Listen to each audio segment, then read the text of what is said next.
네, YTN 라디오 생생경제 함께하고 계시는 지금 시각 3시 34분 41초 지나고 있습니다. 이번 주 경제 뉴스 중에서 중요한 뉴스를 골라 숫자로 맥을 짚어드리는 코너죠. 숫자로 보는 경제, 권혁중 평론가와 함께합니다. 평론가님 안녕하세요. 네, 안녕하세요. 평론가님 혹시 집에서 반려동물 기르시나요? 저는 알레르기가 있어서 네, 반려동물을 지금까지 한 번도 키워본 적이 없습니다. 저도 알레르기가 있어서 네네. 사실 예쁜데 네, 맞습니다. 못 키우기도 하고 네네. 아이들은 키우고 싶어 하잖아요. 맞습니다. 네. 그래서 아이가 슬슬 요즘 졸라서 네네. 네, 동물을 얼마나 책임감 있게 길러야 되는지를 굉장히 교육 중이거든요. 아, 그러시구나. 네, 아이 교육에도 그런 게 굉장히 중요한 맞습니다. 것 같더라고요. 네네. 저희가 오늘 이 말씀을 왜 드리냐 하면 오늘 저희가 이 짚을 숫자가 바로 반려동물과 관련이 있죠. 맞습니다. 네. 오늘의 숫자 1448만 명인데요. 네. 이 숫자가 반려인을 의미합니다. 정말 많네요. 많습니다. 네. 우리 인구가 한 5,200만 명 정도 되니까 국민 한 4분의 1명꼴로 사실 이 반려동물을 지금 키우고 있다라고 보시는 건데요.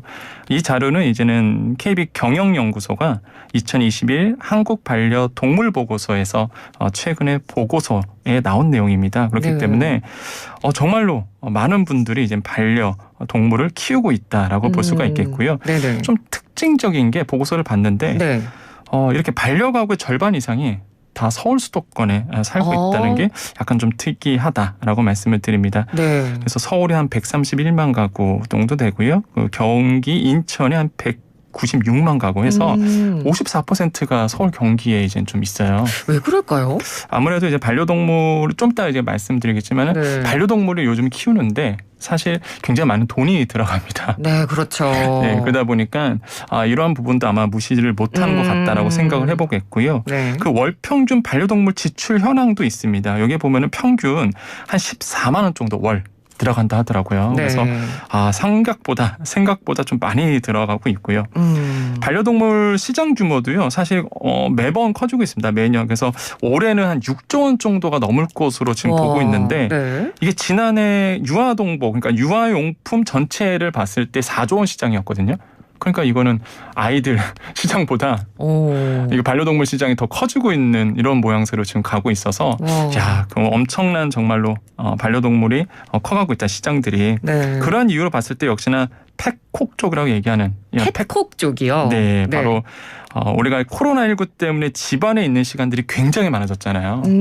그러다 보니까 반려동물과 여가 시간을 보내는 사람들이 굉장히 많아졌습니다. 네. 이런 분들을 우리가 펫콕 쪽, 한마디로 이제 방콕에서 콕한다 그러잖아요. 네. 펫콕 쪽이라고 그러고요. 예. 그다음에 또 하나는 이제 딩펫 쪽도 늘어났습니다. 딩펫 쪽이요? 네, 발음하기가 좀 힘든데 신조어가 많네요. 네, 그렇습니다. 보통 우리가 그 정상 부부 생활을 하는데도 그 자녀를 두지 않는, 의도적으로 이런 부부를 우리가 딩크라고 불러요. 보통 그렇죠. 더블 인컴 노키즈라고 해서 줄여서 이제 딩크라고 얘기하는데, 이런 딩크 플러스 펫, 그래서 이제는 딩펫 쪽 이렇게 얘기를 부릅니다. 그래서 이런 딩펫 쪽들이 좀 늘어나고 있기 때문에 사실 이 반려동물 시장이 점점 더 커지고 있다라고 생각을 해봅니다. 네, 그러니까 뭐 수치상으로도 그렇지만 제가 체감하기에도 그런 것 같아요. 맞습니다. 제 주변에도 이제 혼자서 이 반려동물과 정말 함께 정말 같이 생활하는 분들도 굉장히 많고, 맞습니다. 그리고 자녀 없이 이렇게 반려동물을 자녀처럼 생각하고 함께 생활하는 분들도 저도 굉장히 주변에서 많이 봤는데 네네. 우리나라뿐만 아니라 외국도 요즘 펫 시장이 굉장히 커지고 있다면서요? 예, 미국 같은 경우에는 사실 우리 돈으로 보면 한 110조 원이 되는 시장입니다.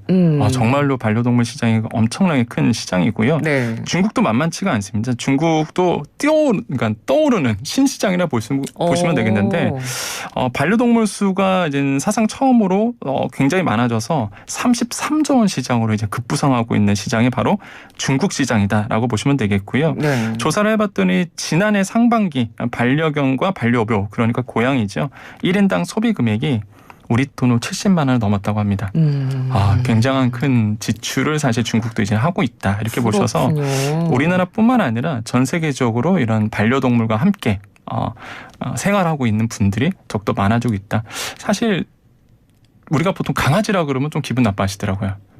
네, 맞습니다. 네, 우리 애 우리 아이라고 표현하시잖아요. 네, 맞습니다. 그래서 네네. 그 정도로 사실 많이 반려동물을 키우고 있죠. 네. 그래서 이제는 뭐 동물이라고 하기보다는 정말 이제 같이 삶을 살아가는 동반자로서 동물을 보는 경우도 굉장히 많습니다. 그래서 맞습니다. 이제는 뭐 이 반려동물 시장이 뭐 하나의 트렌드라고 해도 과언이 아닐 것 같은데 네. 자 그러면 오늘 이 펫 이코노미라고 불리는 이 트렌드를 네. 한번 저희가 좀 짚어보도록 하겠습니다. 네. 이 반려동물이 먹는 음식, 펫푸드 네. 이 시장도 그러면 굉장히 커지겠네요. 그렇습니다. 금방 우리 앵커님께서 피님께서 말씀하신 것처럼 정말로 그 인간과 동물을 하나로 이제 보시는 분들이 굉장히 네. 많아졌거든요. 그래서 동등한 인격체죠. 그래서 우리가 이런 걸 펫 휴머니제이션 현상이다 이런 얘기를 하는데요.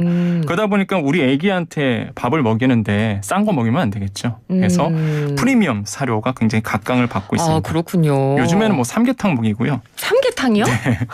아이스크림도 먹이고요. 아이스크림? 네. 전용 케이크도 먹이고. 와. 유기농 재료를 써서 사람이 먹어도 될 만한 품질로 만든 음식을 이제 실제 먹이고 있습니다. 아, 그렇군요. 그러다 보니까 이런 얘기가 나옵니다. 그 낭겔지수, 그다음에 멍겔지수 이런 얘기가 있는데 양겔지수는 이제 고양이 맞습니다. 먹이고 멍겔지수는 이제 강아지 지수인데 지수군요. 네. 아시겠지만 눈치를 좀 챘을 텐데 엔겔지수란 말이 있죠. 그 엔겔지수란 얘기는 일정 기간 동안에 그 가계 소비 지출 총액 중에서 식료품비가 차지하는 비율을 보통 얘기를 그렇죠. 합니다. 그래서 네.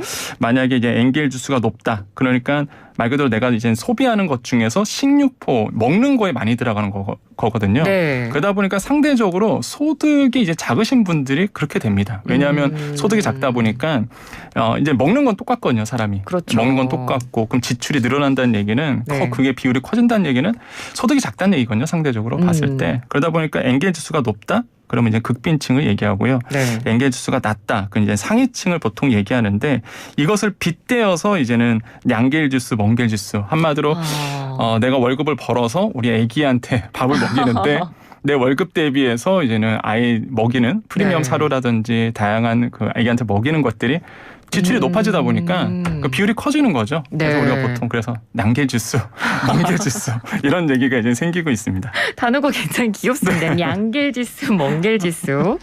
자, 이 의식주니까 그러면 이 펫 리빙 쪽도 저희가 좀 봐야 될 것 같아요. 저도 네네. 뭐 지나가면서 보니까 이런 반려동물을 위한 호텔이라든지 맞습니다. 아니면 뭐 내가 여행을 가거나 뭐 장시간 집을 비울 때 이 반려동물을 돌봐줄 수 있는 이런 서비스 쪽 부분, 미용 부분 네. 이런 관련한 샵이나 그런 것들이 굉장히 주변에 많이 보이더라고요. 맞습니다. 많이 산업이 발전했죠. 네. 근데 요즘엔 또 특이한 산업도 발전하고 있습니다. 바로 짝짓기를 위한 러브호텔. 네. 이런 산업도 지금 나오고 있고요. 네. 그다음에 이제 간식 로봇은 이미 일반화가 됐고. 간식 로봇은 뭔가요? 그러니까 보통 이제는 주인분들이 여행을 가거나 그러면 데려가지 못하는 상황이 있잖아요. 네. 그러다 보면은 애가 굶잖아요. 아, 그거 먹이나 간식을 자동으로. 그리고 요즘에 로봇이 나와서 네. 이제는 삼성전자 같은 경우에는 이제는 이런 그 펜 로봇이 이제는 소개를 했었는데 네. 로봇이 쫓아다닙니다. 아, 네, 강아지를 동물 우리 애기를 쫓아다녀요? 네, 쫓아다니면서 사고 치면 뒷수습해주고. 그리고 물건 떨어뜨리면 주워주고. 그래서 실제 그 삼성전자가 CES에서 사실 네. 그것을 소개를 했었어요. 그 조그만 공 로봇을. 그래서 네. 그 정도로 사실 산업이 좀 발전되고 있고요. 네. 또 침치료 한방병원도 사실 나오고 있습니다. 그래서 네. 반려동물에 대한 여러 가지 케어도 나오고 있고 최근에는 뭐 이미 일반화됐지만은 반려동물 전용 택시도 이미 운영 중에 있습니다. 그래서 네. 우리나라 최대 IT 기업이 이것을 또 인수를 해서 지금 운영하고 있고 예. 패션기업도 있죠. 루이비통 명품들도 300만 원대의 캐리어. 캐리어? 네. 무슨 캐리어요? 말 그대로 동물을 들고 다닐 수 있는. 네네. 왜냐하면 아기를 이렇게 보통 이렇게 줄을 달지만은 네. 보통 이렇게 담고 이렇게 다니거든요. 아, 그 반려동물 유모차도 있더라고요. 맞습니다. 같은 겁니다. 그래서 그렇군요. 300만 원대고 말 그대로 뭐 목줄도 50만 원대. 네, 프라다에서 나온 제품도 있고 해서 네. 정말로 이제 뭐 명품 회사도 이런 그 펫 시장이 뛰어들었다, 패션 시장이 뛰어들었다라고 보시면 되겠죠. 그렇군요. 이 펫 시장도 사실 뭐 요즘은 기술 없으면 투자도 못 받으니까요. 맞습니다. 정말 기술이 산업을 주도하는 시대라고 해도 과언이 아닌데 펫 시장에도 그러면 이런 기술이 어떤 좀 결합된 이런 부분도 있나요? 맞습니다. 그 반려동물과 테크놀로지 이 합성으로 보통 얘기하는 펫테크가 지금 뜨고 있는데요. 우리나라의 강점은 ICT 기술입니다. 아무래도 정보통신 기술이거든요. 예. 이런 것들을 통해서 상품들이 굉장히 많이 나오고 있습니다. 아까 말씀드렸던 급수기도 있고요. 네. 또한 GPS 위치 추적기도 사실 많이 쓰이고 있고요. 지금 보면은 한국 반려동물 보고서 아까 말씀드렸던 이 보고서를 보면은요. 네. 반려가구의 64%나 그 이상이 펫테크 기기를 이용하고 있다라고 답변했거든요. 네. 대표적인 게 아까 말씀드렸던 자동급수기. 그다음에 또 많이 사용하고 있는 게 CCTV. 아무래도 집을 비우는 시간이 많다 보니까. 네. 그럼 요즘에는 최근에 있던 우리나라의 그 벤처 기업이 한 스타트업 기업이 기술 개발을 했는데 한마디로 강아지 언어 번역기라고 강아지들의 목소리, 울음소리를 분석해서 우리 애기가 안전하다, 행복하다, 불안하다, 분노하고 있다는 거를 해석을 해주는 이런 인공지능도 사실 지금 나왔습니다. 예. 그래서 정말로 그 펫과 관련돼서 또한 테크놀로지와 관련돼서 융합된 기술들이 정말로 빠르게 지금 나오고 있다는 거에서 아마 이 방송을 들으신 분들은 아마 느끼셔야 돼요. 세상이 변해가고 있구나. 정말 그러네요. 네네, 세상이 빠르게 지금 변해가고 있구나라는 걸 아마 느끼실 겁니다. 네, 그러니까 뭐 저는 아이를 키우고 있으니까 사실 한국에서 이 육아나 아이 교육 관련된 이런 기술들은 정말 많이 빠르게 발전하고 있다고 개인적으로 느꼈었는데 그것만큼이나 이 펫 시장도 어마어마한 속도로 지금 발전을 하고 있다는 걸 맞습니다. 오늘 시간을 통해서 알 수가 있습니다.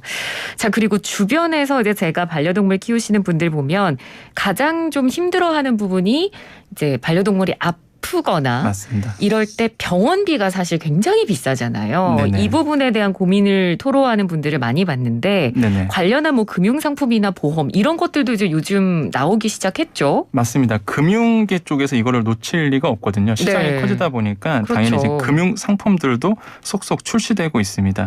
뭐 실손보험부터 시작해서 펫 적금, 펫보험, 펫신탁, 뭐 펫카드 이런 것들이 이제 나오고 있는데요. 뭐 펫신탁이 조금 저는 굉장히 의미가 있다라고 좀 생각을 해봐요. 네, 펫신탁은 뭔가요? 그러니까 신탁 상품인데 쉽게 설명드리면은 이제는 반려동물입니다. 그리고 내 애기라고 지칭하잖아요. 근데 문제는 내가 먼저 죽을 경우가 있잖아요. 그럴 수 있죠. 나이가 들어서나 그러면은 우리 애기는 누가 보죠? 이런 거죠. 말 그대로 반려동물을 누가 돌봐야 되는데 돌발 사람이 없다 보니까 이거를 금융상품을 듭니다.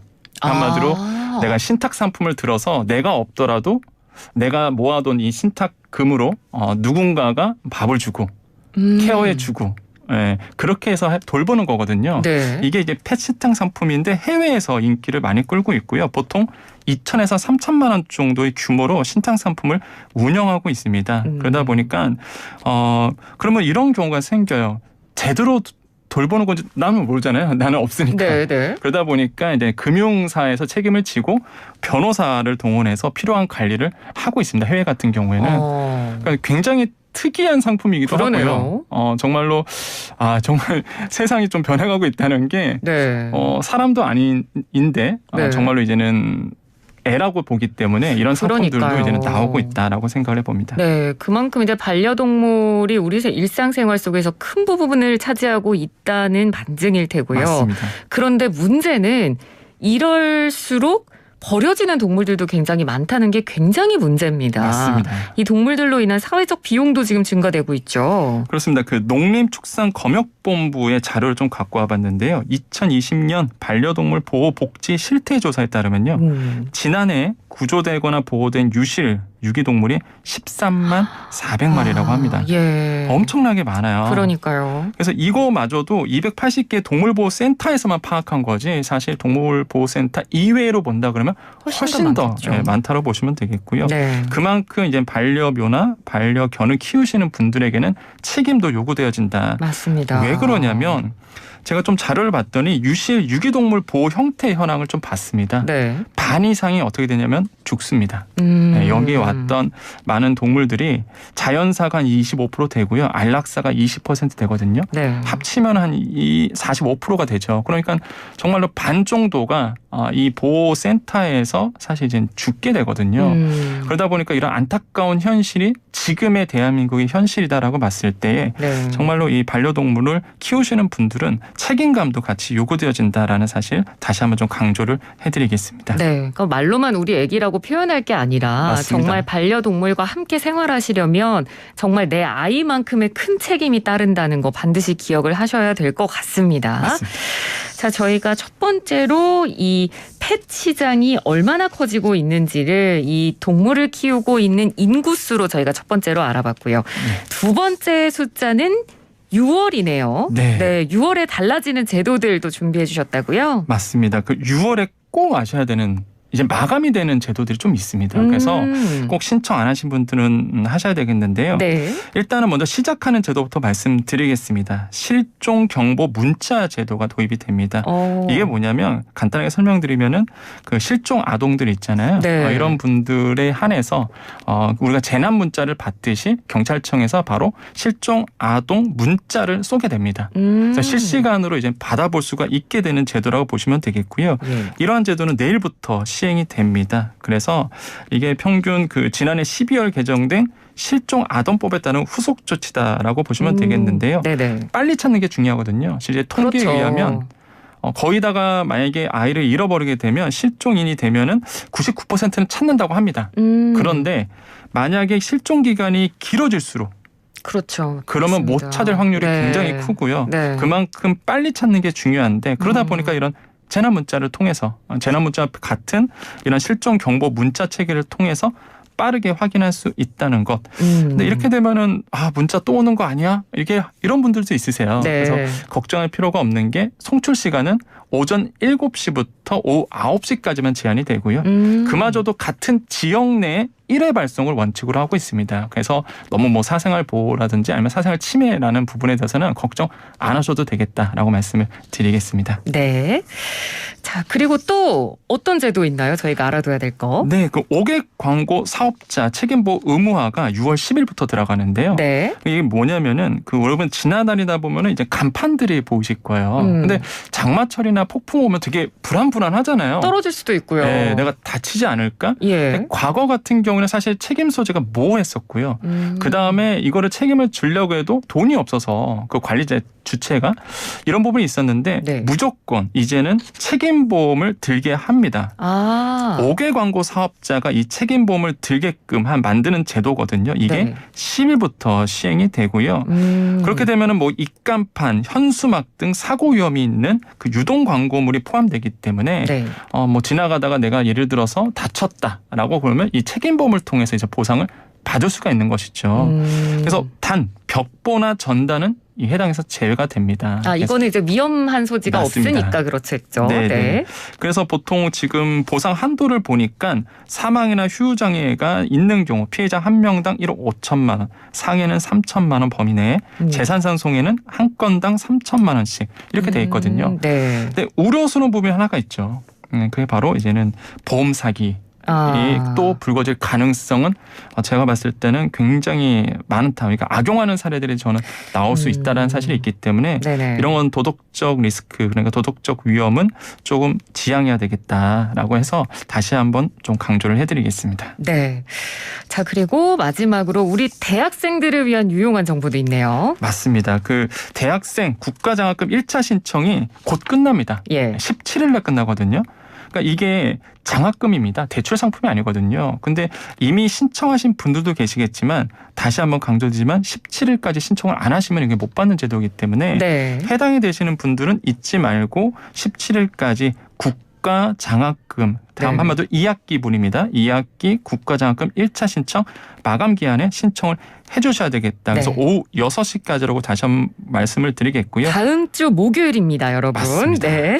그리고 한국장학재단 홈페이지에 가셔서 하시면 되고 물론 다 주는 건 아닙니다. 말 그대로 소득들을 좀 따지게 되거든요. 네. 기초생활수급자 포함해서 1에서 8구간으로 나눠놨기 때문에 아마 해당하신 분들은 아실 거예요. 본인이 아는데 혹시나 내가 개인적 사정에 의해서 깜빡 깜빡 잊었거나 아니면은 이번 연도에 해당이 되는데 내가 해당이 안 되는 줄 알고 하시는 분들이 있거든요. 네. 그렇기 때문에 꼭 이런 장학재단 홈페이지 가셔서 조회를 해보시는 것이 굉장히 중요하겠다라고 다시 한번 강조를 해드리겠습니다. 네. 특히 해당 사항이 있는 학생들은 그리고 또 이게 일상생활 살다 보면 네네. 시간 지나가는 것도 좀 맞습니다. 있고 오늘이 며칠이었지 하다가 금방 이런 혜택을 잊고 나가는 수가 있으니까요. 17일 저녁 6시 다음 주 목요일 저녁 6시까지입니다. 이게 금액이 네. 커요. 1인당 그런가요? 작년 기준으로 봤을 때 총 1조 3,700억 원을 지원을 받았는데 인원수로 쪼개보면 1인당 180만 원씩 지원받았거든요. 큰 금액이네요. 네, 큰 금액이기 때문에 제가 또 강조를 해드리는 겁니다. 그래서 네. 꼭 해당하신 분들은 조회를 한번 해보시기를 좀 강조해드리겠습니다. 네, 알겠습니다. 6월에 알아둬야 할 제도들까지 저희가 살펴봤습니다. 지금까지 권혁중 평론가였습니다. 고맙습니다. 네, 감사합니다.